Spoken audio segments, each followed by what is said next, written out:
Story 1. The Man on the Bike. It was a Saturday evening, just like any other. The kind where the sky slowly shifts from a vivid blue to a soft, pinkish hue, and the coolness of dusk begins to settle over the city. For me, it was one of those nights that felt infinite, like nothing bad could touch me. I was 14, invincible in the way only teenagers believe themselves to be, and that night I was skating downtown with a few of my friends. Skating was my thing.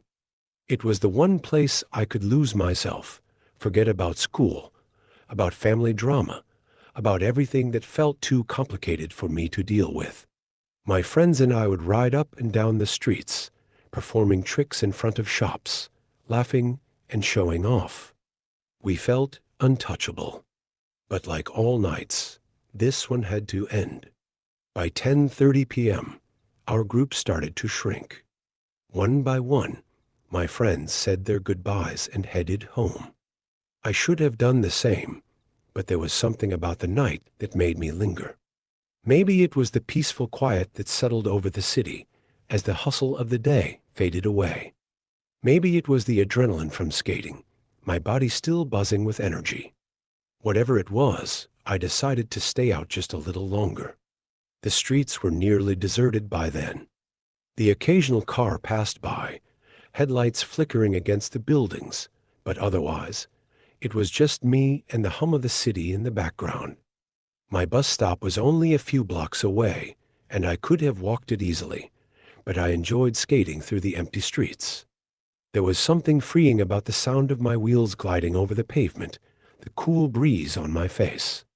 The bus arrived right on schedule, its headlights cutting through the darkness as it pulled up in front of me. I climbed on board, flashing my pass to the driver, and headed toward the back. There were only a handful of people on the bus, an older man asleep near the front, a young couple quietly chatting in the middle, and me sitting near the rear window. As the bus rumbled forward, I rested my head against the glass, watching the city pass by in a blur of lights. The rhythmic sound of the engine and the gentle sway of the bus made me feel sleepy, and for a moment I closed my eyes, letting the motion lull me into a light doze. I'm not sure how long I was asleep, but when I opened my eyes, something felt off. The bus had stopped, but it wasn't my stop. In fact, I didn't recognize the area at all. The streetlights here flickered dimly, casting long, distorted shadows across the road. I sat up, frowning, and glanced toward the front of the bus. The older man was gone, and the young couple had left too. It was just me and the driver now, and I felt an uncomfortable prickle of awareness in the back of my mind. I checked my phone. 11:05 p.m. I hadn't missed my stop yet, but something about this neighborhood made me uneasy. The streets were empty, no cars, no pedestrians, not even the usual distant hum of city life. It was as if the world had paused, waiting for something to happen. The bus lurched forward again, and I let out a breath I didn't realize I'd been holding. I tried to relax, convincing myself that I was overreacting. It was just a quiet part of town, nothing to worry about. But the feeling of unease stayed with me, gnawing at the edges of my mind.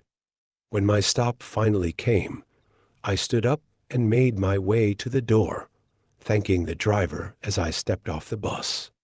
The air outside was cool, almost cold, and I shivered as I pulled my hoodie tighter around me. The street was deserted, just as I had expected. The houses were dark, their windows like black holes in the night. Even the streetlights seemed dimmer than usual, casting only weak pools of light onto the pavement.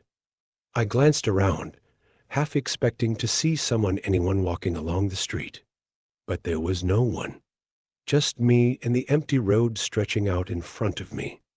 As I started walking, the silence felt oppressive, like a thick fog pressing in on all sides.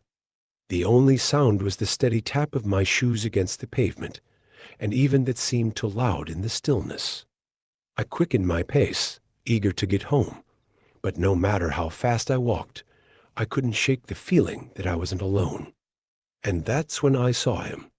He was up ahead, standing at the corner where the street split off into two directions. A man on a bike. His silhouette was barely visible in the dim light, but I could make out enough to know that something about him was off. He wasn't moving, just standing there, his bike motionless beneath him as he stared straight ahead. My heart skipped a beat, and I slowed down, unsure of what to do. There was no way around him if I wanted to get home. I had to pass him. But the thought of getting any closer to him made my stomach twist with anxiety. I kept walking, trying to act like I hadn't noticed him, but the closer I got, the more uneasy I felt. His posture was rigid, unnatural, like he was frozen in place. And then, as if sensing my approach, he turned his head to look at me. His eyes locked onto mine, and my blood ran cold. "Hey," he called out, his voice rough and slurred, like he'd been drinking. I kept walking, pretending not to hear him, but I could feel his gaze on me, burning into the back of my head. "Hey, where are you going?" he called again, louder this time. My heart was racing now, my pulse pounding in my ears. I didn't answer. I just kept walking, my steps quickening as I tried to put some distance between us. But he wasn't letting up. I risked a glance over my shoulder, and my stomach dropped. He was following me. The bike creaked beneath him as he pedaled slowly, keeping pace with me, his eyes never leaving mine. The street was still empty, the silence oppressive, and I knew in that moment that I had to get away from him. I couldn't let him follow me home. I turned down a side street, hoping to lose him, but he followed, his bike clattering over the uneven pavement. The sound echoed in the stillness, amplifying the fear that gripped my chest. "Stop," he shouted, his voice cracking with anger. I broke into a run. My feet pounded against the pavement, my breath coming in ragged gasps as I sprinted down the narrow street. The houses blurred past me, their dark windows like empty eyes watching my every move. The sound of the bike grew louder behind me, the man's heavy breathing mingling with the clatter of wheels. I didn't dare look back. I just ran, faster than I'd ever run in my life. My lungs burned, my legs ached, but I couldn't stop. Not now. Not when he was so close, up ahead. I saw a turn. If I could make it there, maybe I could lose him. Maybe I could find a place to hide. I pushed myself harder, my muscles screaming in protest, and veered sharply to the right, disappearing down an alleyway. The alley was narrow, lined with trash cans and overgrown weeds. I ducked behind a dumpster, pressing myself against the cold, damp metal as I tried to catch my breath. My heart was pounding so hard, I thought it might burst out of my chest. For a moment, everything was quiet. I couldn't hear the bike. I couldn't hear his footsteps. Maybe I had lost him. But then I heard it, the slow, deliberate sound of bike tires rolling over gravel. I held my breath, my body trembling as I crouched lower behind the dumpster. The sound grew louder, closer, until it was right at the mouth of the alley. I could hear him now, muttering to himself, his voice low and menacing. "I know you're here," he growled. "I saw you run." I pressed my back against the wall, trying to make myself as small as possible. My hands were shaking, my breath shallow. I could hear the blood rushing in my ears, drowning out everything else for what felt like an eternity. He stood there, just outside the alley. I could hear the soft creak of his bike as he shifted his weight, hear the sound of his breathing as he scanned the area. And then, without warning, the bike clattered to the ground. He was walking now. His footsteps echoed in the narrow alley, slow and deliberate, as if he was savoring every moment. I squeezed my eyes shut, praying that he wouldn't find me. My heart was racing so fast it hurt, every beat sending a fresh wave of fear through my veins. The footsteps stopped. I opened my eyes just a crack, and my blood ran cold. He was standing right in front of me. He was right there. His shoes were scuffed and worn, inches from where I crouched behind the dumpster. His breath came out in slow, ragged gasps, each one louder than the last. He hadn't spotted me yet, but I could feel the pressure of time slipping away. If I didn't move soon, he would. My mind raced, thoughts coming in panicked fragments. Should I bolt? Should I stay still? Every instinct screamed at me to run, but my legs felt frozen, paralyzed by fear. I held my breath, willing myself to disappear into the shadows. His voice, thick with frustration, cut through the silence like a knife. You can't hide forever. The words slithered through the air, dripping with malice. I pressed harder against the wall, the cold metal of the dumpster biting into my back. My pulse was a wild drumbeat in my chest, drowning out everything else. Then, suddenly, the silence was broken by the sound of movement. His feet scraped against the pavement, and I could hear the clink of metal as he picked up his bike. Relief washed over me as his footsteps began to fade, the threat of his presence dissolving into the distance. I waited until I couldn't hear him anymore, until all that remained was the distant hum of the city in the background. Slowly, cautiously, I peeked out from behind the dumpster. The alley was empty. My breath came out in a shaky rush, my muscles aching from the tension. I stood up, my legs trembling as I tried to steady myself. Every fiber of my being screamed at me to get out of there, but I knew I had to be careful. He could still be close by, waiting for me to make a mistake. I stepped out into the alley, my heart still racing, and glanced both ways. Nothing. The streetlights flickered dimly, casting long shadows across the ground. For a moment, I considered going back the way I came, but the thought of running into him again was too much. I had to find another way home. I started walking, keeping to the shadows as much as possible. The city felt different, now darker, more dangerous. Every sound, every movement sent a jolt of fear through me. The night had turned into a living thing, filled with invisible eyes watching my every move. As I made my way through the back streets, my mind raced with thoughts of what had just happened. Who was that man? Why had he been following me? There was something about him that felt wrong, like he didn't belong in the world I knew. His eyes, those hollow, lifeless eyes, haunted me. I couldn't shake the feeling that I had encountered something far more sinister than just a creepy stranger on a bike. The streets around me grew narrower, the buildings taller, as I wandered deeper into the city. My phone buzzed in my pocket, and I pulled it out, hoping for a distraction from the fear gnawing at my insides. A message from my mom lit up the screen. "Where are you? It's late." For a moment, I considered telling her everything, confessing the fear that had gripped me since leaving the bus stop. But I didn't want to worry her. I was almost home, or at least I told myself I was. I replied with a quick message. "On my way. Be home soon." I shoved the phone back into my pocket and continued walking, my eyes darting to every shadow that moved in the corners of my vision. I couldn't let my guard down. Not yet. As I turned the corner onto my street, relief washed over me. My house was just a few blocks away. The familiar sight of the neatly trimmed lawns and parked cars gave me a sense of security I hadn't felt in hours. I quickened my pace, eager to be home, to be safe. But that's when I heard it again.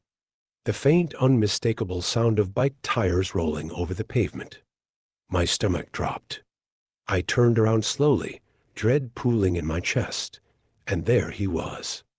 The man on the bike.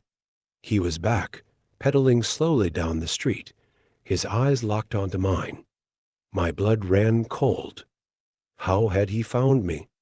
I had taken so many turns, so many detours. It didn't make sense. He wasn't supposed to be here. The man's pace quickened, and I realized with horrifying clarity that I was out of options. There was nowhere to run this time. My house was so close, but it felt impossibly far. I had to make a choice, either try to outrun him or confront him. I bolted. My feet barely touched the ground as I sprinted toward home, the wind whipping past my face. The sound of the bike grew louder behind me, the rhythmic clatter of the wheels closing in.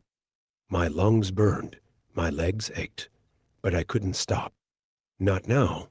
I could see my house, the porch light glowing warmly in the distance. It was just a few more steps, just a few more. Suddenly, something hard slammed into me from behind, knocking me off balance. I hit the ground hard, my body skidding across the pavement. Pain shot through my arms and legs, but I didn't have time to think about it. I scrambled to my feet, my vision swimming as I turned to face him. The man stood just a few feet away, his bike discarded on the ground. His face was still obscured by shadow, but I could see the glint of something metallic in his hand. A knife. Panic surged through me, and I stumbled backward, my heart pounding in my chest. My mind screamed at me to run, but my body wouldn't cooperate. I was frozen, trapped in the suffocating grip of fear. The man took a step toward me, his movements slow and deliberate.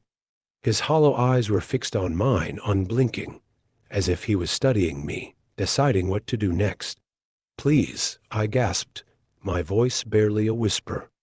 "Just leave me alone." He didn't respond.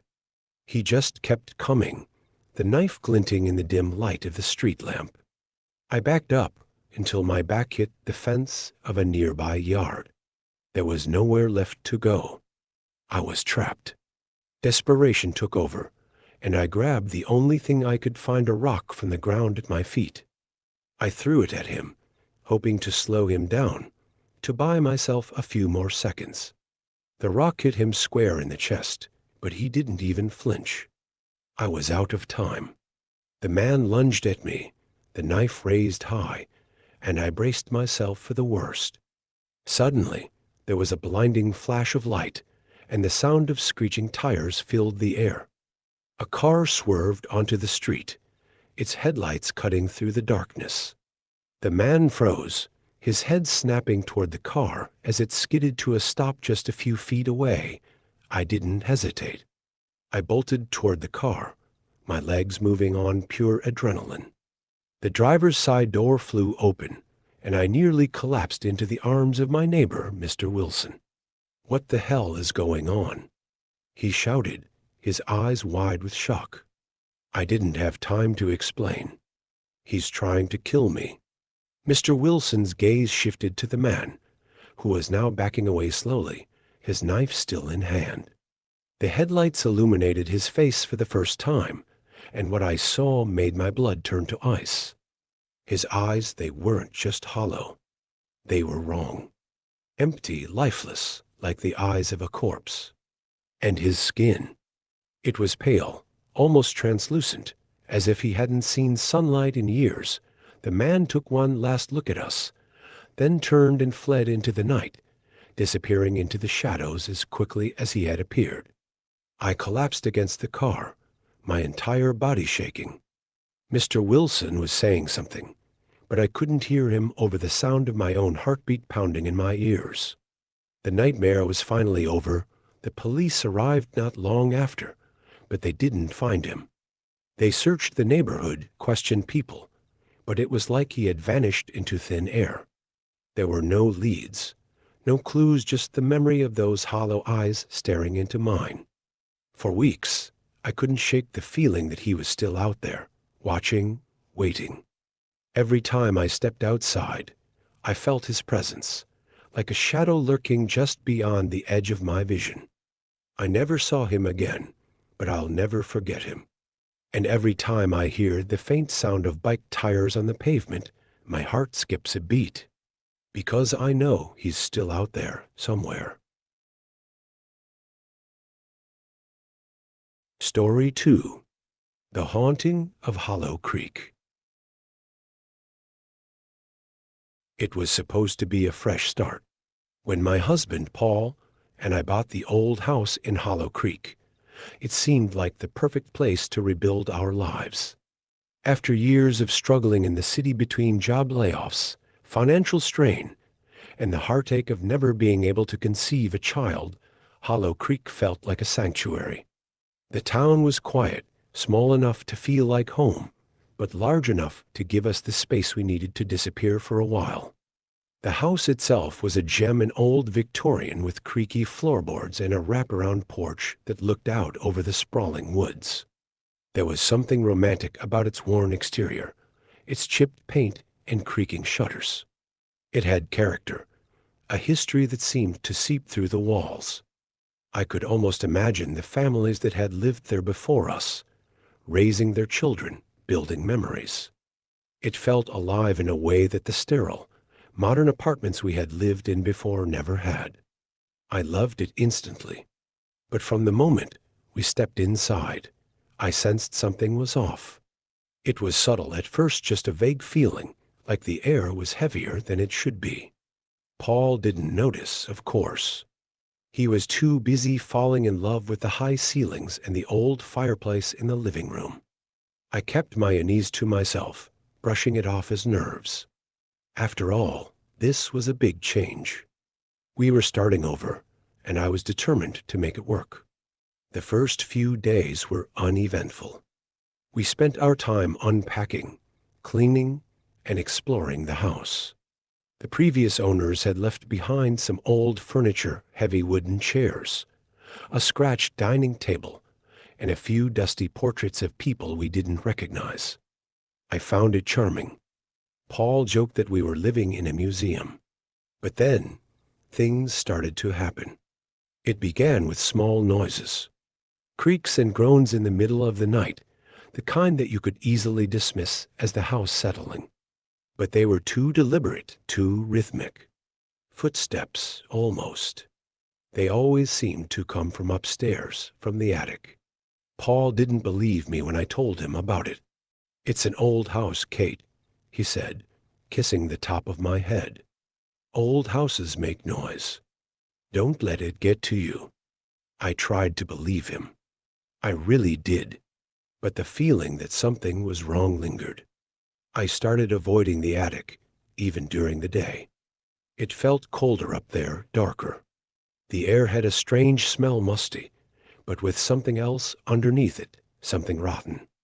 One evening, about a week after we moved in, Paul suggested we have a movie night in the living room. It was something we used to do back in the city: order takeout, cuddle on the couch, and get lost in a cheesy horror movie. It seemed like a good way to unwind, to shake off the tension that had been building up since we arrived. We were halfway through the movie when the sound came again. Footsteps, clear as day, right above us. I froze, my heart pounding in my chest.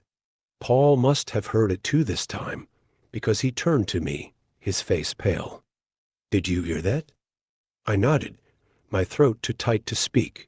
He stood up, grabbing the flashlight from the coffee table. "Stay here," he said, his voice tight with nerves. "Paul, don't," but he was already heading for the stairs. I watched him disappear up the staircase, the beam of the flashlight bobbing in front of him. For a long time, there was nothing but silence. The kind of silence that presses down on you, making it hard to breathe. I strained to hear, my ears picking up every creak, every shift in the air. Then, from somewhere deep in the house, I heard Paul scream. I didn't even think. I ran after him, my feet barely touching the ground as I flew up the stairs. The flashlight lay discarded at the top of the landing, the beam flickering weakly as it rolled in circles.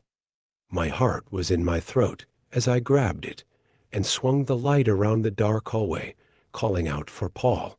"Paul, where are you?" No response. just the cold, oppressive silence. I followed the light, my hands trembling as I crept down the hall. The attic door was open, a dark void gaping at the end of the hallway.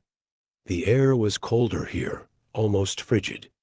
My breath came out in short, panicked gasps as I moved closer to the door, the flashlight flickering in my grip. Paul? I stepped inside the attic, the beam of light cutting through the darkness.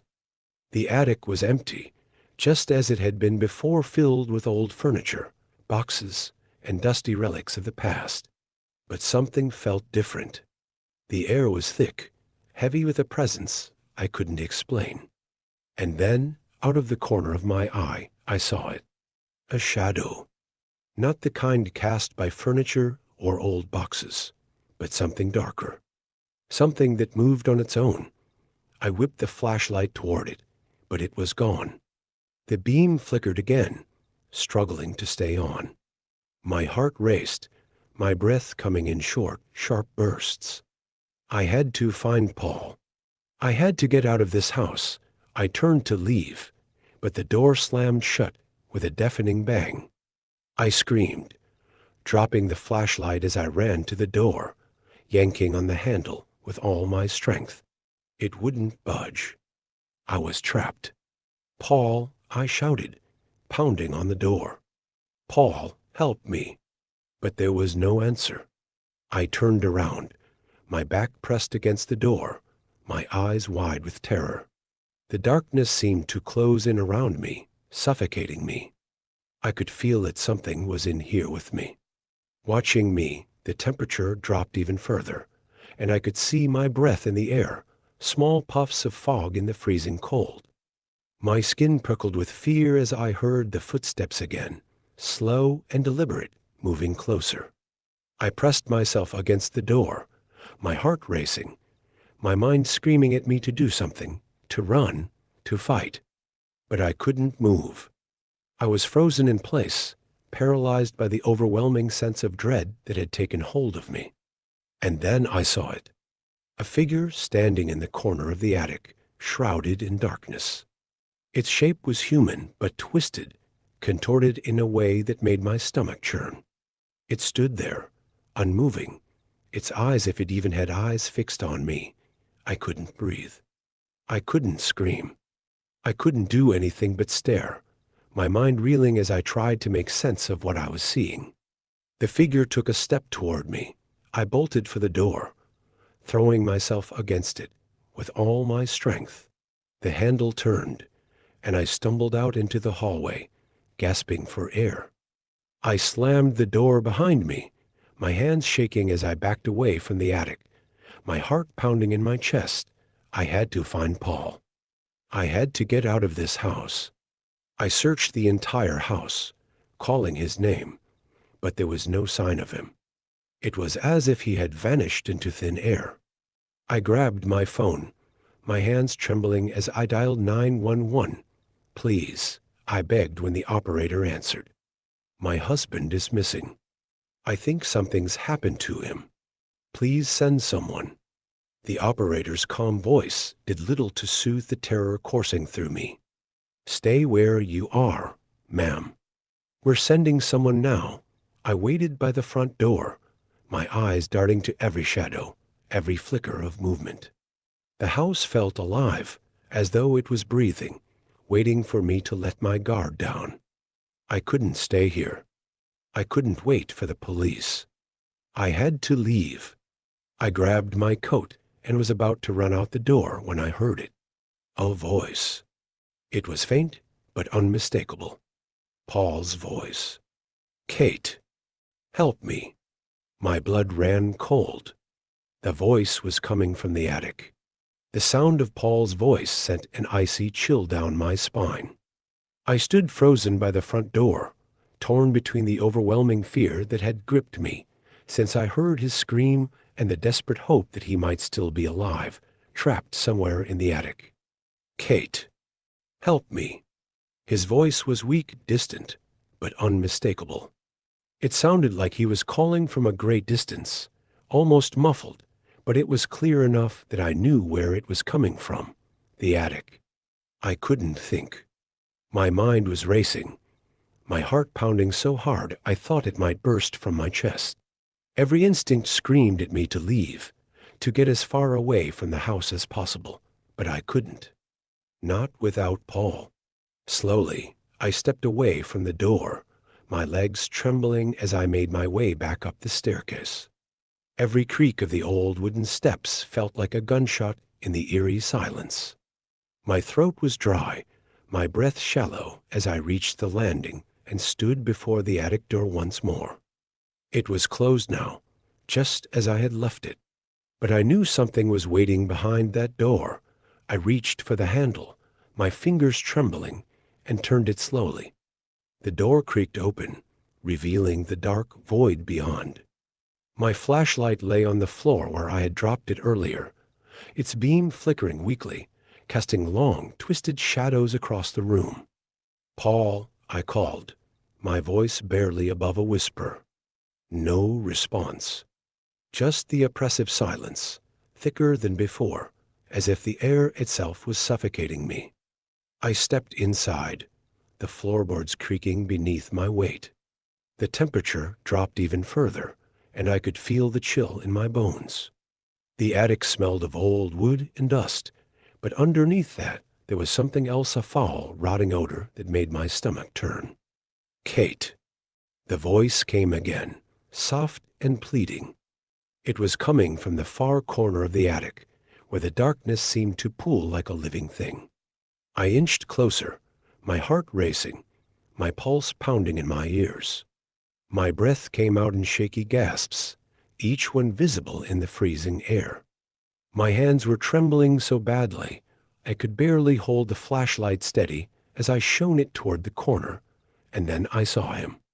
Paul was standing there, his back to me, hunched over like he was in pain. His clothes were torn and dirty, and his skin looked pale, almost gray. I rushed forward, relief flooding through me. "Paul," I cried, reaching out to him. But as I touched his shoulder, he turned slowly toward me, and I stumbled backward in horror. His face, it wasn't Paul. Or at least, it wasn't the Paul I knew. His eyes were hollow, dark pits that seemed to stretch into nothingness. His skin was gaunt and sunken, as if all the life had been drained from him. His mouth hung open slightly, but no words came out, only a low guttural sound that sent chills down my spine. This wasn't my husband. This was something else. I stumbled back, my heart pounding in my chest as I stared at the thing that had taken Paul's form. It stepped toward me, its movements jerky and unnatural, like a puppet with its strings cut. I could feel the cold emanating from it, a darkness that seemed to seep into the very air around us. "Kate," it said my name again, but the voice was wrong-warped, distorted, as if it were coming from deep underground. I screamed and ran for the door, slamming it shut behind me. My hands shook as I fumbled with the lock, but it wouldn't catch. The attic door seemed to fight me, as if it had a mind of its own. I threw my weight against it, but it wouldn't budge. My heart pounded in my chest, each beat louder than the last. Suddenly, there was silence. I froze, pressing my ear against the door, straining to hear. Nothing. Had the thing left? Was it gone? I took a deep breath and stepped back from the door, my legs trembling. The house felt eerily still, the air thick with an oppressive silence. I turned to leave the attic, but as I reached the staircase, the door behind me creaked open. Slowly, painfully slowly, I turned around. The figure of Paul, or whatever had become of him, stood in the doorway. It didn't move, didn't speak. It just stared at me with those empty, hollow eyes. I couldn't breathe. The sight of him, or it filled me with a terror so profound I felt like I was drowning in it. My mind screamed at me to run, but my body wouldn't respond. I was paralyzed, rooted to the spot by fear. "Kate," the voice came again, that same distorted, inhuman sound. "Help. Me." I backed away, my hands shaking as I gripped the banister. What? What are you? The figure stepped forward, its movements slow, deliberate. The air around it grew colder, the shadows deepening as it approached. I could feel it pulling at me, tugging at the edges of my mind, trying to draw me into the darkness with it. Kate. It's me. No, I whispered, shaking my head. You're not him. You're not Paul. The thing that wore Paul's face smiled, a twisted, grotesque smile that stretched too far across its face. Don't you remember? It whispered. You promised you'd stay with me. Forever. I bolted down the stairs, my heart racing as I ran toward the front door. I didn't care about the police anymore. I didn't care about anything except getting out of that house. The thing was following me, its footsteps heavy and slow, like it was toying with me. I threw open the front door and stumbled out into the night, gasping for air. The cold night air hit my face, sharp and biting, but it was a relief compared to the suffocating darkness of the house. I ran. I don't remember how long I ran. My legs ached, my lungs burned, but I didn't stop. I couldn't. The house, the thing that had once been my husband, seemed to follow me, even though I couldn't see it anymore. Its presence clung to me like a shadow, a weight that pressed down on my chest. Eventually, I collapsed in the middle of the road, my body shaking with exhaustion. I looked around, trying to get my bearings, but I was lost. The town was a blur of darkened streets and shuttered windows. Hollow Creek, the place I had thought would be our fresh start, now felt like a prison. A car's headlights appeared in the distance, and I stumbled to my feet, waving my arms frantically. The car slowed as it approached, the driver rolling down the window. Ma'am, are you okay? I couldn't speak. The words were caught in my throat, tangled up in the fear that still gripped me. All I could do was shake my head, tears streaming down my face. The driver, a middle-aged man with kind eyes, opened the door and helped me into the passenger seat. I'll take you to the police station, he said softly. It's not safe out here, I nodded, my voice finally returning, though it was shaky. Thank you. Thank you so much. He glanced at me, concern etched into his features. What happened? Are you hurt? I shook my head, trying to form the words. My husband. He's still in the house. But he's not. He's not the same. The man's brow furrowed in confusion. What do you mean? I opened my mouth to explain, but the words caught in my throat again. How could I explain what had happened? How could I make him understand what I had seen, what I had felt? I didn't even understand it myself. The police searched the house for hours, but they didn't find Paul. Or anything else, for that matter. The attic was empty, just as it had been when we moved in. The thing that had taken Paul's place was gone, vanished without a trace. They told me it was stress, that I had imagined the whole thing. They said Paul had probably left on his own, that maybe the move had been too much for him. They were wrong. I knew what I had seen. I knew what had happened. I never went back to Hollow Creek. The house, the town, everything, it's all a blur now, a nightmare that I can't shake. Every night, I still hear his voice, calling to me from the darkness. Kate, help me. Story 3. Beneath the Ice. It started with a bet. Alex, Chris, and I had been friends for years, growing up together in a sleepy town where nothing exciting ever happened. We were bored teenagers, restless and always searching for something, anything, to break the monotony. That winter had been particularly harsh.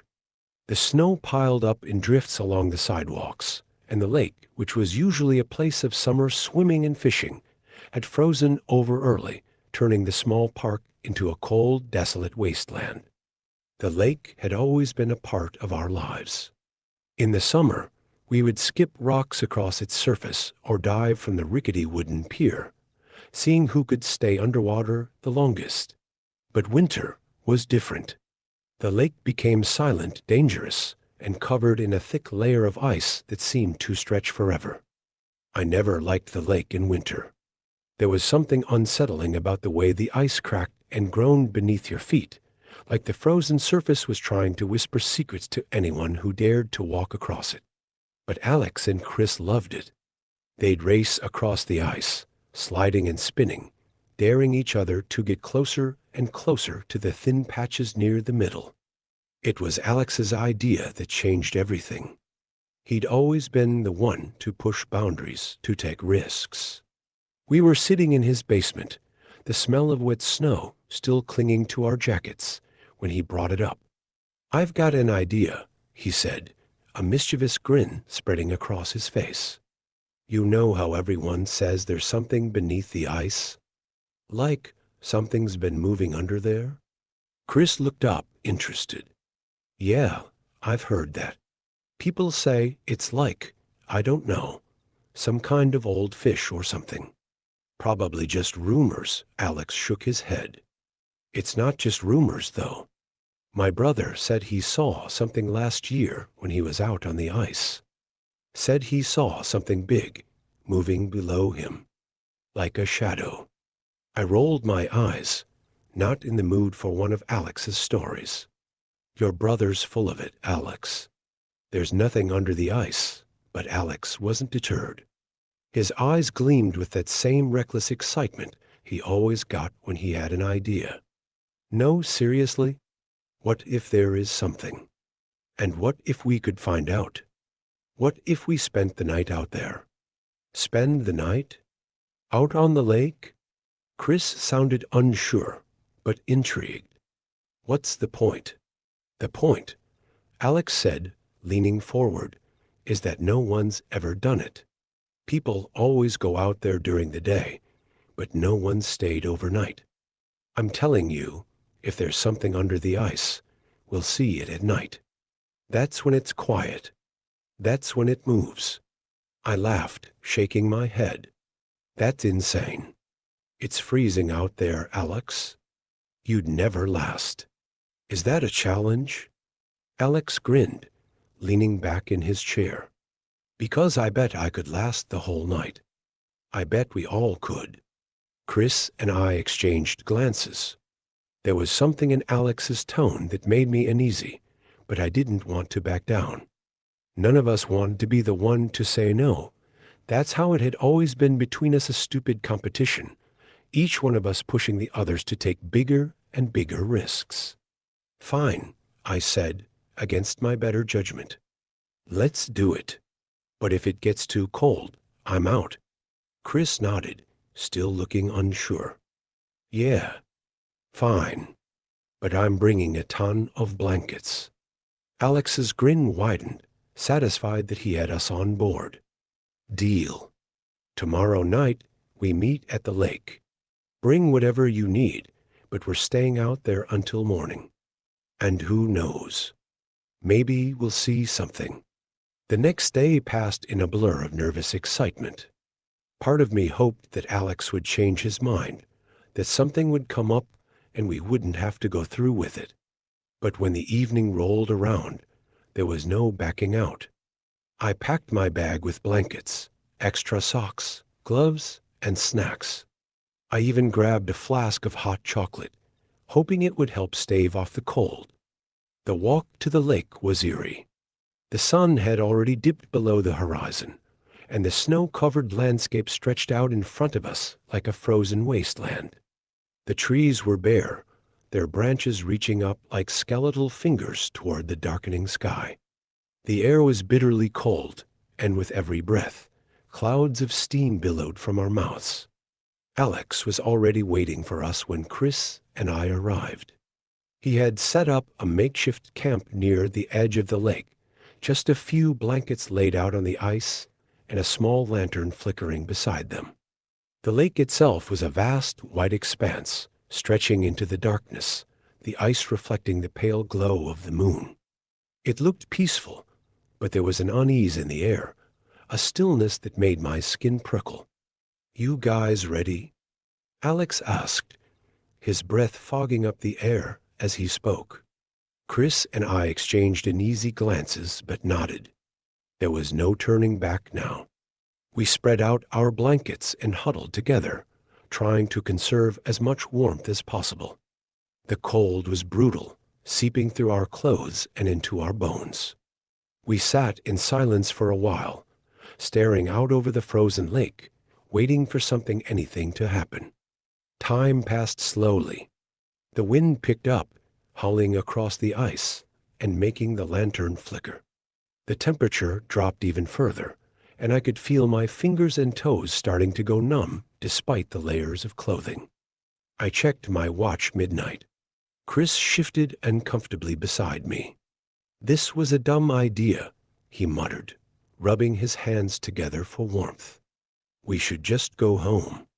There's nothing out here," but Alex wasn't ready to give up. "Just wait," he said, his voice low. "We've got all night. If there's something under the ice, we'll see it." I sighed, pulling my blanket tighter around me. The lake was completely still, the surface smooth and undisturbed. There were no shadows, no signs of movement, just the endless expanse of ice stretching out into the dark. It felt like we were the only ones left in the world, isolated and alone on that frozen sheet. And then I heard it. A faint cracking sound, like ice shifting beneath our feet. I sat up, my heart skipping a beat. "Did you hear that?" Chris nodded, his eyes wide. "Yeah." "What was that?" Alex was grinning, his eyes gleaming with excitement. "I told you. Something's out there." We all stood up, staring out at the lake, straining to see through the darkness. The cracking sound came again, louder this time, like the ice was groaning under some immense weight. My pulse quickened, and I took a step back, fear tightening in my chest. "We should leave," I said, my voice shaky. "If the ice is cracking." Alex waved me off. "It's fine. The ice is thick enough. It's probably just settling." But the sound didn't stop. It grew louder, more insistent, and I could feel the ice vibrating beneath my feet. I looked down, and for the first time, I noticed something moving beneath the surface. A shadow. At first, it was faint, barely visible in the dim light. But as the seconds ticked by, it grew larger, darker, like something massive was swimming just beneath the ice. I stumbled back, my heart racing. "Alex. Chris. Look." They both turned to where I was pointing, their faces going pale. The shadow was moving slowly, deliberately circling beneath the ice like a predator, stalking its prey. "What the hell is that?" Chris whispered, his voice barely audible. None of us had an answer. The shadow continued to move, circling closer and closer to where we stood. The ice groaned and cracked beneath our feet, the sound growing louder with each passing second. "We need to go," I said, panic rising in my chest. "Now." But before anyone could move, the ice beneath Alex shattered. He let out a scream as the ground gave way beneath him, his body plunging into the freezing water below. Chris and I rushed forward, grabbing his arms and pulling with all our strength, but the cold was overwhelming. The water was dark, inky, and it seemed to reach up, pulling him down with an unnatural force. "Help me!" Alex screamed, his eyes wide with terror. "It's got me." I didn't understand what he meant.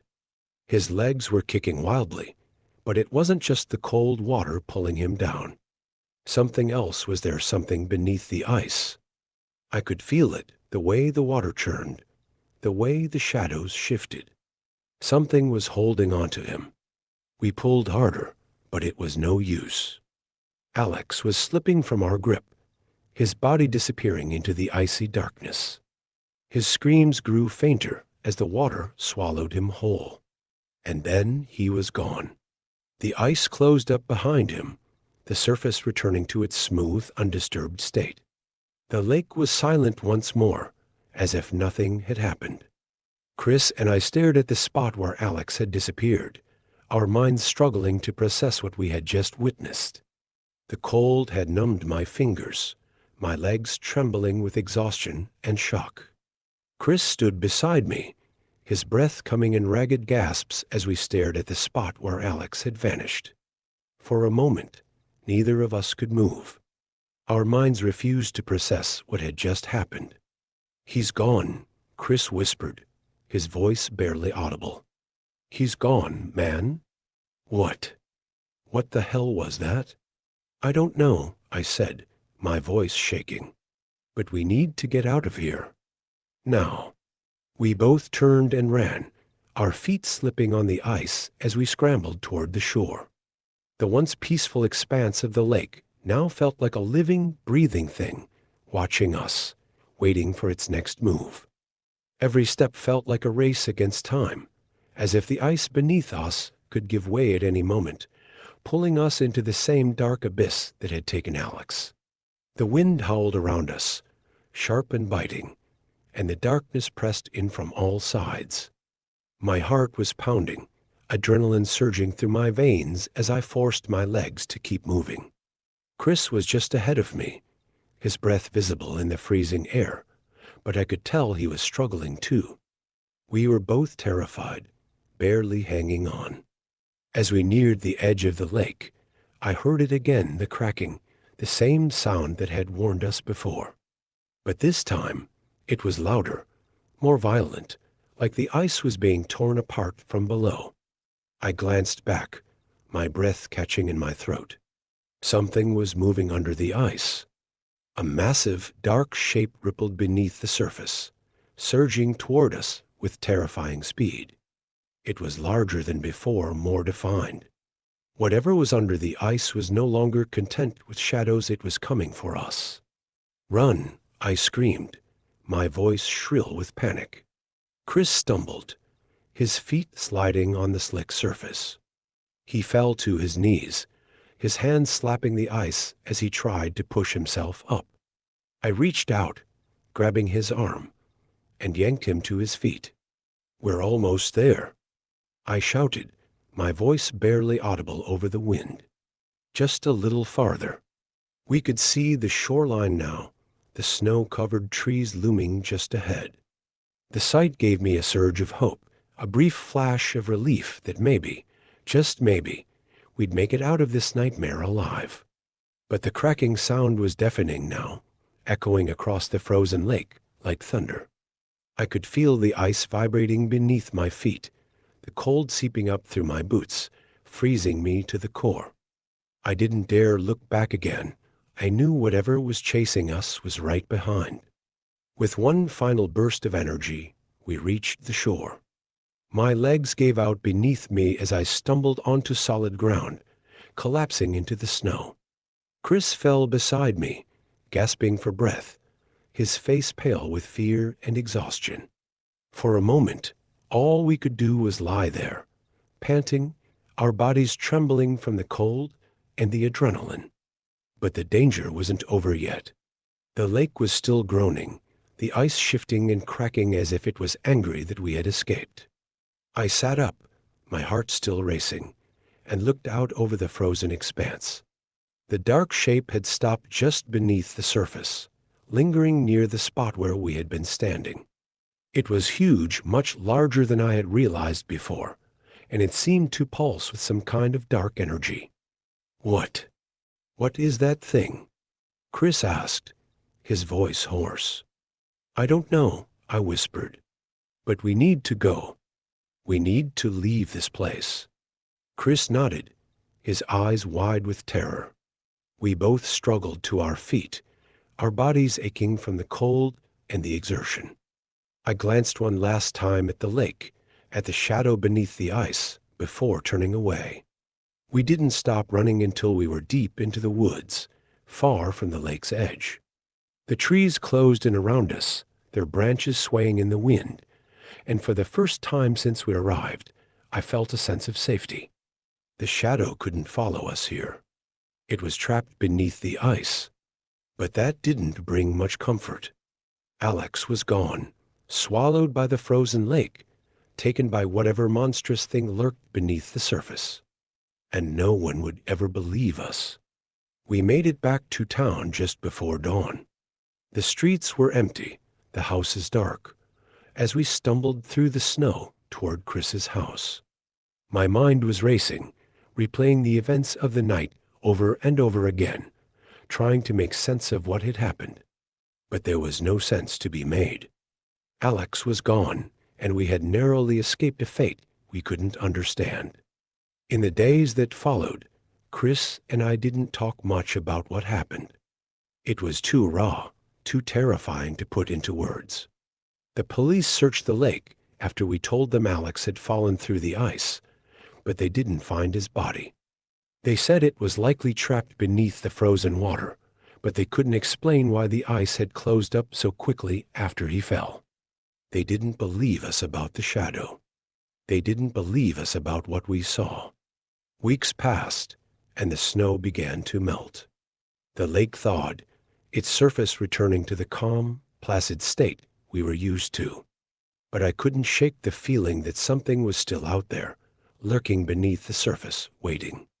Every night, I dreamed about the lake. I dreamed about Alex's face, twisted in terror as he was pulled under the ice. I dreamed about the shadow, moving silently beneath the frozen water, always watching, always waiting.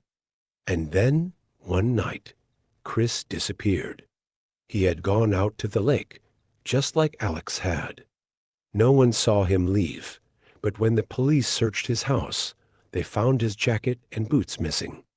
His parents were frantic, but deep down, I knew where he had gone. I knew what had happened. The lake had called to him, just like it had called to Alex, just like it was calling to me. I stood at the edge of the lake the night after Chris vanished, staring out at the smooth, glassy surface. The wind whispered through the trees, carrying with it a faint, distant sound, the same cracking, groaning noise I had heard that night. I knew what it meant.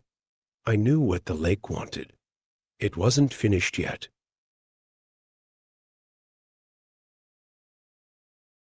Hey there, it's Mr. Night Horror. If you enjoyed this eerie journey and want to dive deeper into the shadows with us, don't forget to subscribe and hit the notification bell. Thanks for watching, and I'll be back with more spine-chilling tales tomorrow. Stay haunted.